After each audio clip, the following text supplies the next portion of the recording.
오늘 주신 하나님의 말씀은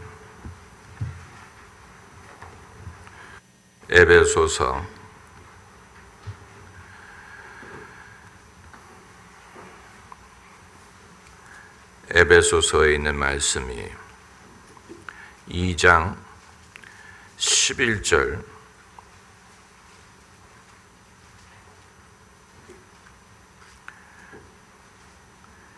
부터 22절까지 말씀. 에베소서 2장 11절부터 22절까지 우리 함께 읽겠습니다.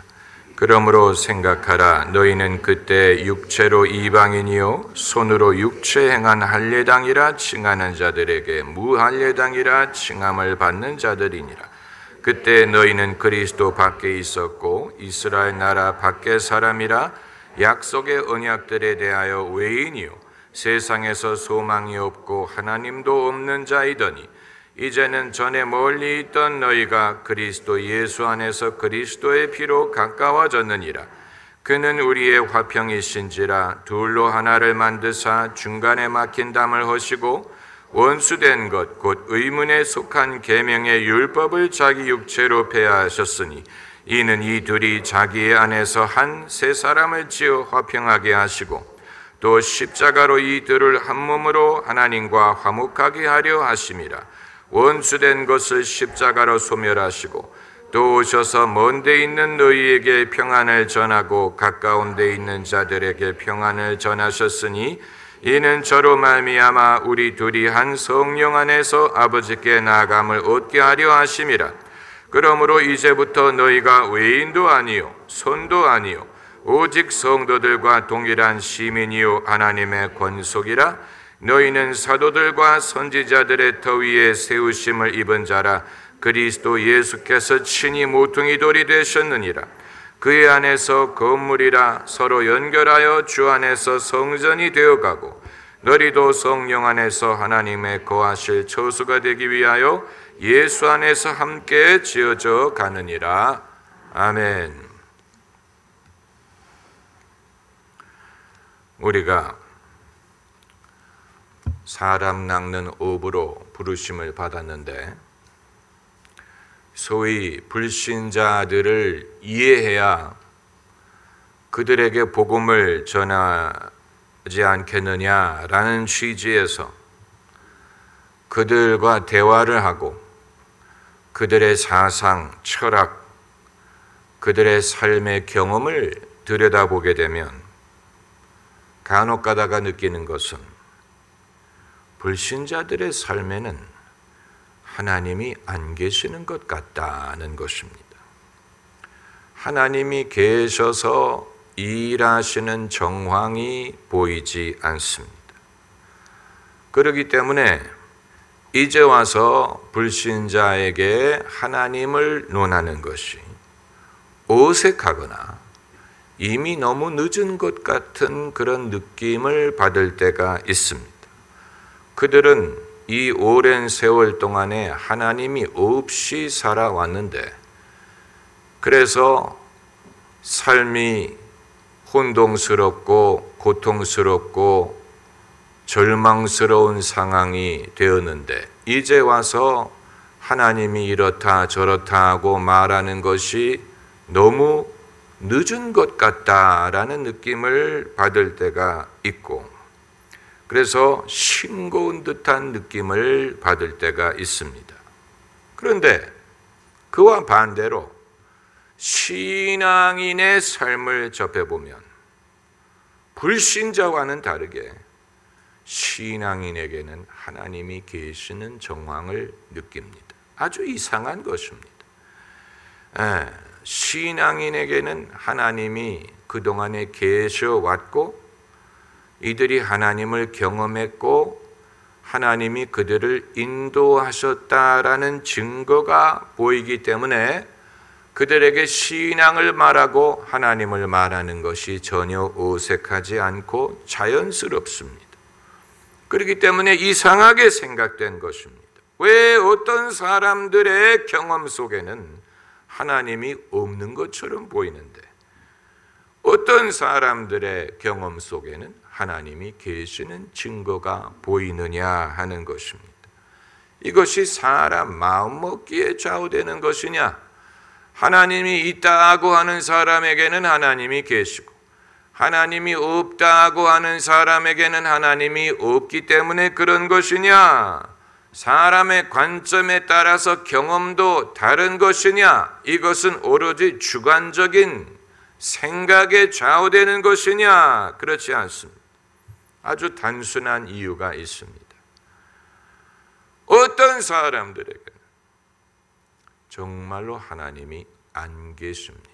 그렇기 때문에 그들이 하나님이 없다라고 말하는 것은 어떻게 보면 자연스러운 것입니다.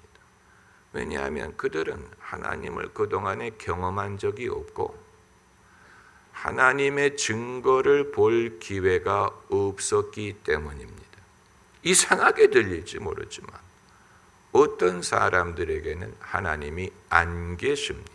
오늘 본문이 그것을 말하고 있습니다.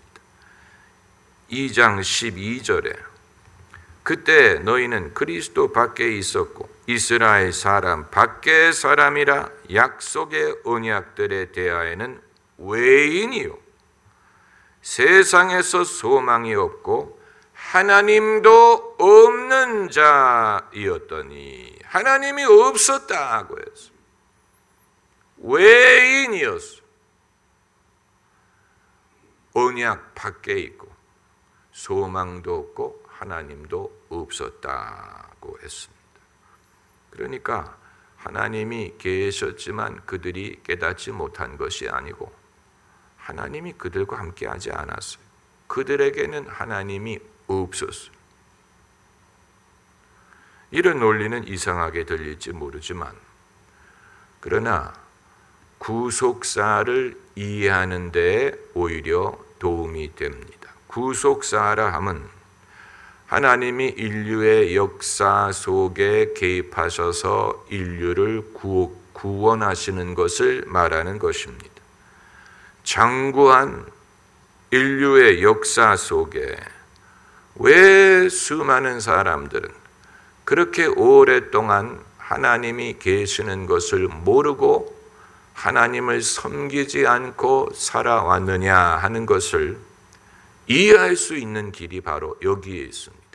그들에게는 하나님이 그동안에 없으셨기 때문에 하나님이 계시긴 계셨는데 그들이 경험하지 못하거나 깨닫지 못한 것이 아니고 그들에게는 하나님이 없었어요. 만약에 하나님이 계셨다면 그들이 알았을 것입니다. 그리고 하나님을 경배하려고 했을 것입니다. 그런데 그렇게 하지 않고 그 오랜 세월 동안에 외인들이 우상을 만들고 거짓 신을 허탄하게 의존하면서 살아왔다는 말은 그들에게 하나님이 없었다는 말밖에는 되지 않는 것입니다. 예외가 있어요. 예외가 있어요. 구약 성경을 보면 애굽의 바로라든가 바벨론의 느부갓네살이라든가 또 나만이라든가 니누의 백성 같은 사람들은 여호와 하나님을 경험한 적이 있지요. 왜 그렇게 됐을까? 그것은 예외 없이 누군가 하나님을 아는 이스라엘 백성과 연결이 되었었기 때문에 그런 것입니다. 그렇기 때문에 애굽의 바로가 괜히 하나님이 주시는 꿈을 꾼 게 아니고 요셉이 애굽에 와 있었기 때문에 요셉이 꿈을 해석하는 능력을 가졌기 때문에 하나님이 바로에게 꿈을 꾸게 하신 것이고 느부갓네살 왕도 다니엘이 바벨론의 포로로 잡혀왔기 때문에 느부갓네살 왕이 다니엘만이 해석할 수 있는 환상을 보게 된 것이고 나만 장군은 이방인이었지만 엘리사라는 선지자가 있었기 때문에 엘리사를 아는 여종이 나만의 집에 일을 했었기 때문에 나만이 여호와 하나님의 능력을 경험할 수 있었던 것이고, 그리고 이 니느웨 백성들은 원래부터 하나님을 아는 백성이 아니었지만 하나님이 어떤 이유로든지 요나라는 선지자를 그들에게 보내셨기 때문에 그들이 하나님의 경고의 말씀을 듣고 회개할 수가 있었던 것입니다. 그러니까 이 모든 사람들이 자기 스스로는 하나님을 알 도리가 없으나 하나님을 아는 이스라엘 백성과 연결이 되는 바람에 그들도 하나님을 경험할 기회를 얻은 것입니다. 이런 예외적인 경우를 제외하고 그 이외에는 이방 민족이 전혀 하나님과 상관이 없었다는 말이냐? 그건 아니죠. 하나님이 그들에게도 햇빛을 비춰주셨고 그들에게도 비를 내려주셨고 또 어떤 경우에는 하나님이 개입을 하셨다고 봅니다. 인류의 역사를 보면 인류가 망하지 않고 또 멸종되지 않고 전쟁이나 재앙이나 자연재해나 질병이나 이런 것이 있었는데도 불구하고 인류가 멸종되지 않고 살아남을 수 있도록 하신 데에는 하나님의 일반적인 은총이 있었기 때문이라고 봅니다. 그러나 하나님의 일반적인 은총이란 말은 믿는 사람이든 안 믿는 사람이든 모든 사람에게 다 주시는 은총을 말하는 것인데 일반적인 은총에는 한계가 있습니다. 그래서 하나님이 내려주시는 빗물을 그들이 받을 수는 있지만 하나님을 알지는 못했던 것으로 보입니다. 그렇기 때문에 그들은 다 하나같이 우상을 섬겼고 거짓 신들을 쫓았고 거짓 선지자들을 믿었고 그리고 하나님이 아닌 것들을 두려워하면서 살았습니다. 하나님이 왜 그렇게 하셨을까? 왜 그렇게 허용하셨을까? 불공평하지 않느냐? 불공평하지 않느냐? 그러나 공평하냐 불공평하냐를 말해서는 이것을 이해할 수가 없고 하나님의 구속사적인 섭리하에서만 이해할 수 있습니다. 하나님은 구원의 길을 모든 민족에게 동시에 보여주시지는 않았습니다. 그것을 이해하면 됩니다. 이스라엘 민족에게는 6,000년 전에 그들을 선민으로 부르셨어요. 선민, 그 말은 다른 민족들이 있지만 어떤 이유인지는 모르겠으나 히브리 민족을 당신의 민족으로 선택하셔서 그들에게 선지자를 보내시고 율법을 주시고 유일신 여호와 하나님을 믿게 하시고 그들이 제사장 국가가 되게 하셨어요. 다른 어떤 민족보다도 일찍 하나님은 그들을 선택하셨고 긍휼을 베푸셨고 당신을 그들에게 나타내셨어요. 그래서 그들의 민족 지도자요 선지자인 모세에게 나는 스스로 있는 자니라 스스로 있는 자가 너를 보냈다고 하라. 당신을 그들에게 알려주셨어요. 그 이전에는 하늘에 전능자가 계시다는 것을 알지라도 그분의 이름을 알지 못했는데 이스라엘 민족에게는 하나님이 나는 스스로 있는 자니라 라고 당신의 이름을 알려주셨습니다. 이름을 알려주셨다는 말은 당신의 아이덴티티를 알려주셨다. 사람들이 당신을 알도록 배려하셨다라는 뜻입니다. 우리가 서로 만나서 소개할 때 이름을 말하는 것처럼 이름을 알려준다는 말은 안다라는 뜻이죠. 그 말은 하나님의 이름을 모르는 이방인들은 하늘의 전능자가 계시리라고 추측할 수는 있지만 그분을 알지 못했어요. 그분의 섭리, 그분의 계획, 그분의 능력, 그것을 알지 못했기 때문에 하나님을 하나님으로 섬기지 못했고, 그리고 하나님의 뜻을 알지 못했어요. 이 모든 것은 막연하게 숨겨져 있는 것이었습니다. 왜 그렇게 하셨는지 우리는 알 수 없습니다. 여러분이 예수님을 믿기 이전에 하나님이나 예수님의 존재에 대하여 가졌던 막연한 심정을 기억하시면 이해가 될 것입니다. 누군가가 계시리라고 생각은 하지만 그분에 대해서 아는 바가 없고, 그분을 알지 못하고 생각하면 두려운 마음뿐이고 막연하고 예배하지 않고, 그리고 그분과 교제하지 않습니다. 하나님과의 사귐이 없습니다. 사귐이 없기 때문에 예배에 참석하더라도 형식적인 예배는 참석할 수 있어요.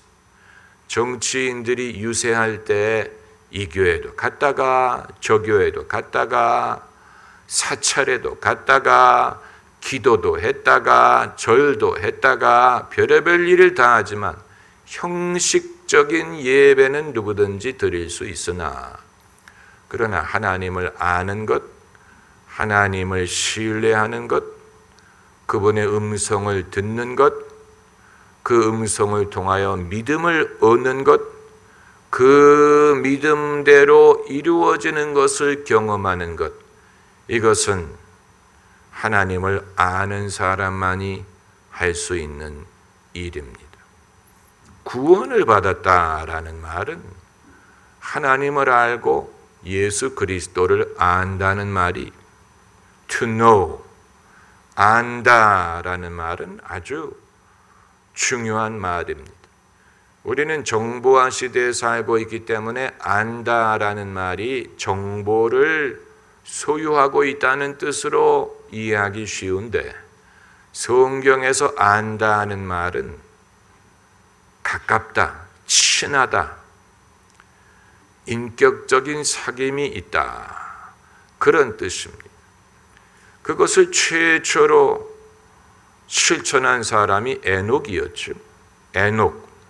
에녹이 하나님과 동행하였다, 이렇게만 성경이 말하고 있죠. 에녹이 어떤 사람이었는지, 어떻게 동행을 했는지, 어떻게 그 길이 그에게 알려졌는지 성경은 말하고 있지 않기 때문에 알 수 없지만, 에녹이 하나님과 동행을 했었다고 했고, 그 이후에 노아가 하나님의 음성을 들었었고, 그래서 방주를 지어서 자기 가족을 구원을 했고, 그리고 그 이후에는 아브라함이 하나님의 음성을 듣고 말씀을 쫓아갔다고 했습니다. 그리고 하나님이 아브라함에게 7가지의 복을 약속하셨어요. 내가 너를 창대케 하리라, 내가 너로 큰 민족을 이루리라, 내가 너에게 복을 주리라, 너는 복의 근원이 되리라, 이 땅의 모든 백성이 너로 인하여 복을 얻으리라, 너를 축복하는 자는 내가 복을 주고 너를 저주하는 자에게는 내가 저주하리라. 하나님이 7가지 복을 그에게 주셨죠. 그리고 아브라함은 하나님의 말씀을 쫓아가는 최초의 사람이었어요. 말씀을 쫓아갔다는 말을 성경이 더 이상 설명하고 있지 않기 때문에 구체적으로 무엇을 뜻하는지 잘 알 수 없지만, 이스라엘 민족이 광야에서 낮에는 구름 기둥, 밤에는 불 기둥을 쫓아간 것과 비슷하지 않았을까? 불 기둥이나 구름 기둥 대신에 하나님이 늘 아브라함의 마음속에 말씀으로, 그러니까 말씀이 더 강력하게 느껴지는 곳으로 갔다는 얘기입니다. 반대로 말씀이 덜 느껴지는 곳은 잘못된 방향이고, 말씀이 더 강한 쪽을 향해 가는 것이 하나님이 인도하시는 방법이 아니었을까? 그 말은 은혜가 되지 않는 일은 하지 말고 은혜가 되는 일을 하고 은혜가 더 되는 일 중심으로 쫓아가면 그 사람이 실수할 가능성이 없는 것입니다. 은혜가 안 되는 것은 그거 뭔가 잘못된다는 얘기. 은혜가 안 되는 일을 고집하는 것은 그릇된 길을 가는 것. 반대로 은혜가 되는 길, 마음의 은혜가 되는 길을 쫓아가는 것이 바른 길이에요. 할렐루야. 우리 모두에게 그것을 분별할 수 있는 능력을 주셨습니다. 굳이 영분별의 은사가 없더라도 이게 더 은혜가 되느냐 덜 은혜가 되느냐는 누구든지 분별할 수 있습니다. 더 은혜가 되는 길로 가면 됩니다. 더 은혜가 되는 길을 쫓아가면 그것이 바른 길이, 하나님이 계신 곳으로 나침반을 쫓아가는 것과 마찬가지입니다. 나침반. 요즘에는 자동차 안에도 나침반이 있어서 내가 지금 북쪽으로 가는지 남쪽으로 가는지 알 수가 있는 것처럼, 참고로 대한민국 서울은 동서남북 위주로 길이 돼 있지가 않지요. 뭐 강북, 강남 이런 말을 쓰지만 그렇다고 길이 정확하게 남북과 동서로 가느냐 그게 아니고 뭐 삐뚤어 가고 막 이렇게 돼 있기 때문에 동쪽이냐 서쪽이냐 하는 말이 별로 큰 의미가 없을 때가 많습니다. 어느 누구도 남부순환로에서 동쪽 방향으로 가세요 이렇게 말하는 사람은 아무도 없고, 올림픽 운동장 쪽으로 가세요라든가 김포공항 쪽으로 가세요 이런 식으로 말을 하지 동서나 남북이라는 말을 쓰지 않습니다. 언주로에서 동북 쪽으로 가세요 이런 말하는 사람은 찾아볼 수가 없습니다.